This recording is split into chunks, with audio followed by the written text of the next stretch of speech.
प्रकाश का परावर्तन, जब प्रकाश की किरण किसी अपारदर्शी वस्तु से टकरा कर पुनः उसी माध्यम में लौट जाती है।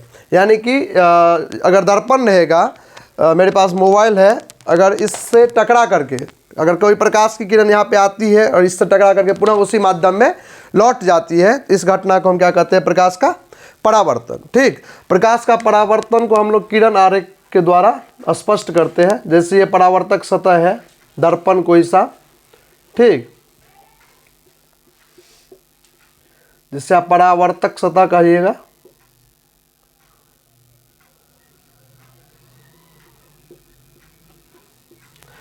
ठीक, सूर्य का प्रकाश निकला और इस दर्पण पे आया और फिर दर्पण से परावर्तित हो गया, तो ये हो गया आने वाला किरण और ये हो गया इससे टकरा करके निकलने वाला किरण। तो किसी भी वस्तु से निकलने वाली किरण को आप क्या कहिएगा? आपतित किरण। क्या कहिएगा? आपतित किरण। उसके बाद परावर्तक सतह से लौटने वाले किरण को क्या कहिएगा? परावर्तित किरण। परावर्तित किरण। और परावर्तक सतह के जिस बिंदु पर आपतित किरण आती है उसे हम क्या कहते हैं? आपतन बिंदु। आपतन बिंदु। ठीक, और जब आपतन बिंदु पे लंब खींचा जाए तो उसे हम क्या कहते हैं? आपतन बिंदु पर अभिलंब। आपतन बिंदु पे डाला गया लंब रेखाखंड को आप क्या कहिएगा? आपतन बिंदु पर अभिलंब कहिएगा। ठीक, और आपतित किरण और अभिलंब से जो कोण बनता है, जिस कोण का निर्माण होता है, उस कोण को हम क्या कहते हैं? आपतन कोण। क्या कहते हैं? आपतन कोण कहते हैं। उसके बाद परावर्तित किरण और अभिलंब रेखाखंड से जो कोण बनता है उसे परावर्तित कोण कहते हैं, परावर्तित कोण कहते हैं। ठीक, अगला टॉपिक हम लोग का है प्रकाश के परावर्तन के कितने नियम है? तो प्रकाश के परावर्तन के 2 नियम है। पहला, आपतित किरण, परावर्तित किरण और आपतन बिंदु पर अभिलंब। आपतन बिंदु पे खींचा गया अभिलंब रेखाखंड तीनों एक ही तल में होता है, चाहे ऊपर चाहे नीचे। जिधर आप कलय किया हुआ रहेगा उधर थोड़ी ना आएगा प्रकाश का किरण। जिधर कलय किया हुआ या कवर किया हुआ नहीं रहेगा वहाँ परावर्तक सतह के उस तरफ, उस तल में आपका ये तीनों एक ही तल में होता है। यह प्रकाश के परावर्तन का नियम है। ये नहीं जो आपतित किरण इधर से आया फिर इधर से निकल गया, तब तो यह परावर्तक सतह हुआ ही नहीं। तब तो यह, क्योंकि यहाँ से प्रकाश का फिर उसी माध्यम में परावर्तन नहीं हो सकता है। अगला है आपतन कोण और परावर्तन कोण। ठीक, परावर्तित कोण कहिए या परावर्तन कोण कहिए, आपतन कोण और परावर्तन कोण दोनों का मान समान होता है। प्रकाश के परावर्तन के 2 नियम, आपतित किरण, परावर्तित किरण और आपतन बिंदु पर अभिलंब, तीनों एक ही तल में होता है। दूसरा है आपतन कोण और परावर्तन कोण दोनों का मान क्या होता है? समान होता है। अगला है प्रतिबिंब किसे कहते हैं? ठीक, तो किसी बिंदु स्रोत से निकलने वाली प्रकाश की किरण दर्पण से परावर्तन के बाद जिस बिंदु पर कटती है या कटती हुई प्रतीत होती है। कोई सा दर्पण ले लीजिए, ठीक, कोई सा दर्पण ले लिए, तो किसी बिंदु स्रोत से कहीं से निकलने वाले प्रकाश की किरण, ठीक, दर्पण से परावर्तन के बाद जिस बिंदु पर कटती है या कटती हुई प्रतीत होती है वह बिंदु उस वस्तु का क्या कहलाएगा? प्रतिबिंब कहलाएगा। ठीक, प्रतिबिंब 2 प्रकार के होता है। पहला होता है वास्तविक और दूसरा होता है आभासी। वास्तविक प्रतिबिंब किसे कहते हैं? तो किसी बिंदु स्रोत से निकलने वाली प्रकाश की किरण दर्पण से परावर्तन के बाद जिस बिंदु पर कट जाए उसे हम कहेंगे प्रकाश का वास्तविक प्रतिबिंब, और जहां पे कटती हुई प्रतीत होती है उसे हम क्या कहेंगे? आभासी प्रतिबिंब। 2 प्रकार के प्रतिबिंब का परिभाषा समझ गए। किसी बिंदु स्रोत से निकलने वाली प्रकाश की किरण यदि आगे चलकर, ठीक, दर्पण से परावर्तन के बाद किसी बिंदु पर कट जाए तो उसे हम वास्तविक, और यदि कटती हुई प्रतीत हो जाए तो उसे हम आभासी प्रतिबिंब कहेंगे। ठीक, वास्तविक प्रतिबिंब और आभासी प्रतिबिंब में अंतर स्पष्ट करने के लिए लगभग हर एक साल क्वेश्चन पूछता है।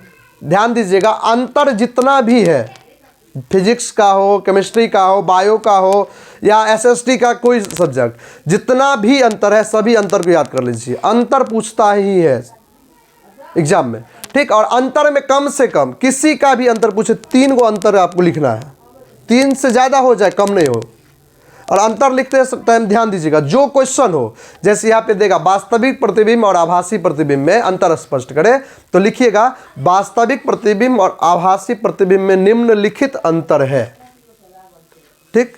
लिखने का तरीका ये लिखिएगा, जैसे पहला नंबर क्वेश्चन बना रहे हैं ना, तो लिखिएगा यहाँ पे प्रश्नोत्तर, प्रश्नोत्तर, ठीक।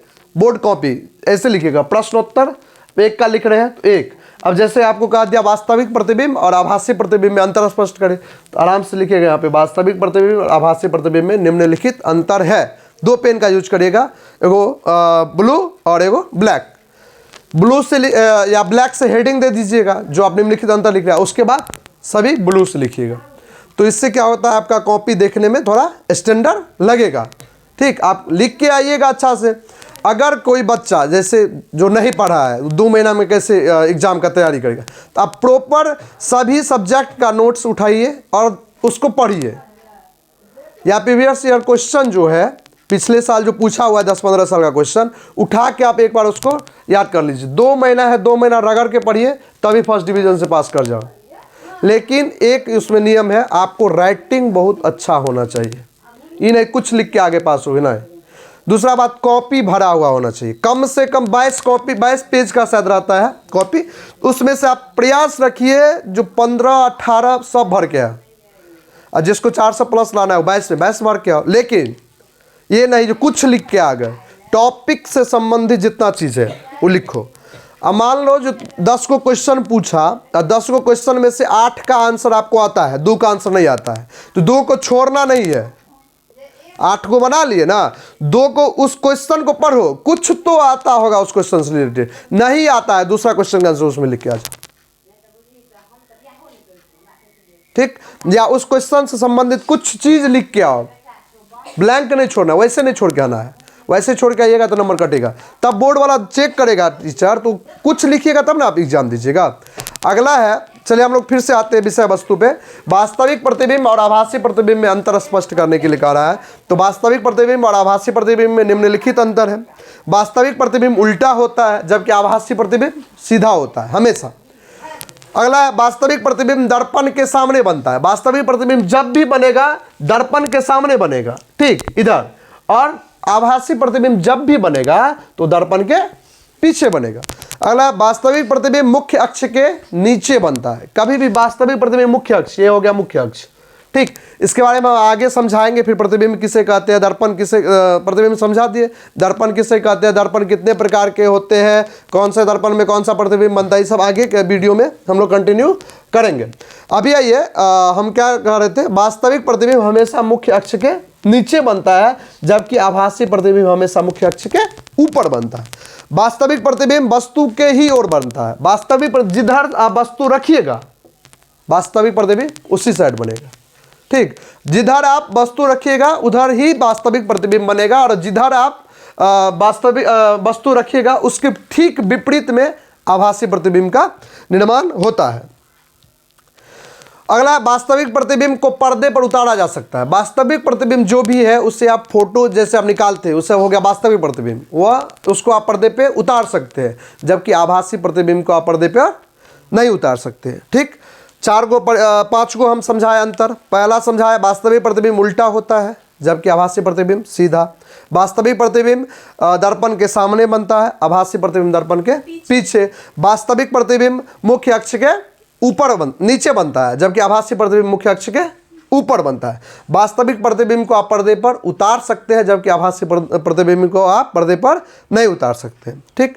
अब हम कहे थे आपको दर्पण के बारे में समझाएंगे। आइए अगला टॉपिक लेते हैं हम लोग, दर्पण। दर्पण किसे कहते हैं, तो कांच के खोखले गोले से निर्मित ऐसा वस्तु जिसका एक और क्या क्या रहे, कलई क्या हुआ रहे। कलई मतलब क्या होता है, कवर क्या चढ़ाया हुआ रहे, एक तरफ कवर चढ़ाया हुआ रहे, उसे हम क्या कहेंगे, दर्पण कहेंगे, ठीक। कांच के खोखले गोले से निर्मित मतलब बनाया हुआ ऐसा वस्तु जिसका एक और क्या करा है, कलई क्या हुआ रहे, उसे हम क्या कहते हैं, दर्पण कहते हैं, ठीक।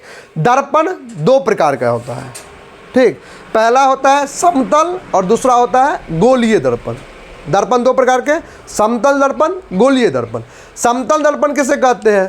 तो जिस दर्पण का दोनों सतह चिकना हो, सपाट हो, ठीक, मतलब उभर खाबर नहीं हो। जैसे ये चिकना सपाट है ना दोनों तरफ, इसका अगर आप कवर खोल के देखिए तो दोनों तरफ इसका चिकना सपाट हो, कैमरा छोड़ दीजिए, तो जैसे ये चिकना सपाट हो तो उसी प्रकार से समतल दर्पण चिकना और सपाट होता है, ठीक। तथा एक और कलई क्या हुआ रहे, दर्पण मतलब जिसमें आप अपना चेहरा देख सकते हैं, तो जब एक और कलई किया हुआ मतलब ढका रहेगा तब ना आप चेहरा देखिएगा, ठीक। अगला है गोलीय दर्पण किसे कहते हैं? तो कांच के खोखले गोले के भाग से बने दर्पण को क्या कहते हैं? गोलीय दर्पण कहते हैं। कांच का जो खोखला गोला है उसके जो भाग से बना दर्पण है उसे हम गोलीय दर्पण कहते हैं। अब गोलीय दर्पण भी दो प्रकार के, ठीक। पहला है उत्तल दर्पण, दूसरा है अवतल दर्पण। उत्तल दर्पण किसे कहते हैं? तो जिस दर्पण के धंसा हुआ भाग कलई क्या हुआ है, मतलब ये दर्पण है, कांच का खोखला भाग है, मान लीजिए ये कांच का पूरा है, ठीक, पूरा कांच है, तो कांच के खोखले गोले के भाग से इसको दो पार्ट कर दीजिए, फोड़ दिए आप, दो पार्ट कर दिए काट करके, तो जिस दर्पण के धंसा हुआ भाग कलई क्या हुआ रे, मतलब ये धंसा हुआ भाग पे क्या हुआ रे, कवर चढ़ाया हुआ रे, इसे हम क्या कहेंगे? उत्तल, उत्तल दर्पण, ठीक। और जिसका उठा हुआ भाग कलई क्या हुआ रे, ठीक, इसे हम क्या कहेंगे? अवतल, ठीक।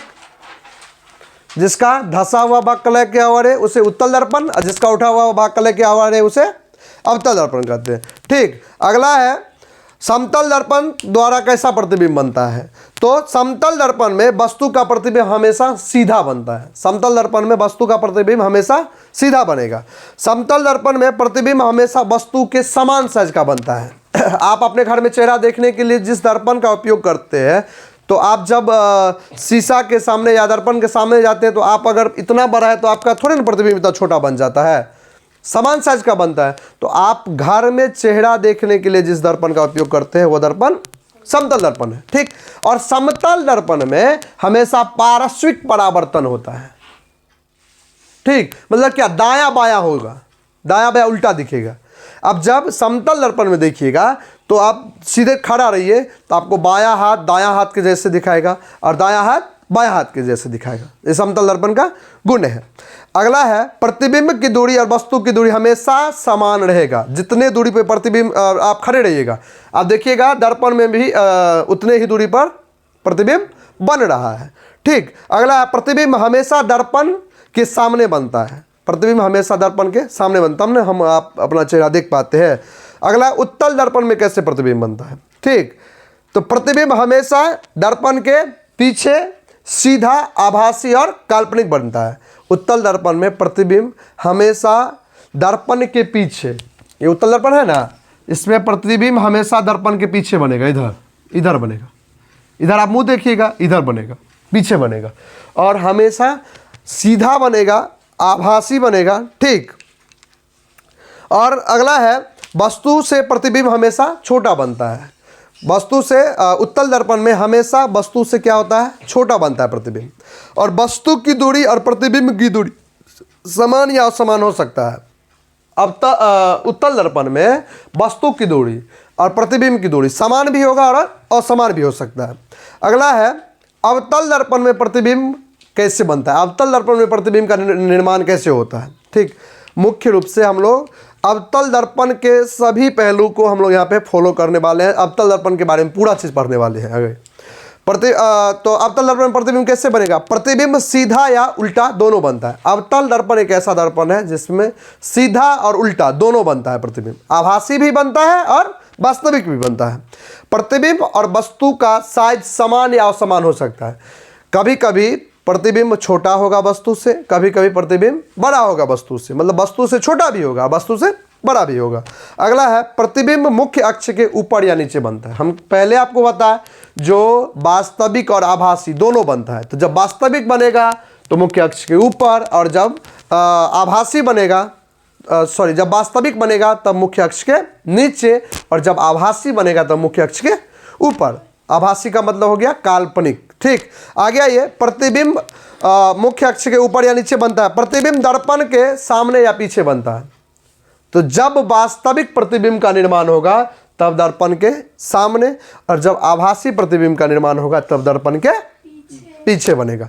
आगे है, गोलीय दर्पण में किसी वस्तु का प्रतिबिंब बनने का किरण आरेख खींचे तथा उसका विभिन्न अंगों को परिभाषित कीजिए। तो हम लोग अगले वीडियो में गोलीय दर्पण से संबंधित जितने भी जैसे अवतल दर्पण में कैसे प्रतिबिंब बनता है, वस्तु कहाँ पे रखते हैं, साथ ही किस किस पहलू को, किस किस शाखा को टच करते हुए प्रतिबिंब बनता है। ऐसे नहीं डायरेक्ट प्रकाश आया प्रतिबिंब बन गया, नहीं, उसमें फोकस पढ़ेंगे, मुख्य अक्ष पढ़ेंगे, ठीक, मूल बिंदु पढ़ेंगे, उसके बाद हम लोग फोकस पढ़ेंगे, फिर वक्रता केंद्र पढ़ेंगे, फिर प्रतिबिंब कहाँ पे रखेंगे, वक्रता केंद्र पे रखेंगे तो प्रतिबिंब कहाँ बनेगा, ठीक, फोकस पे रखेंगे तो प्रतिबिंब कहाँ बनेगा, दर्पण के सामने फोकस और वक्रता केंद्र के बीच रखेंगे तो प्रतिबिंब कहाँ बनेगा।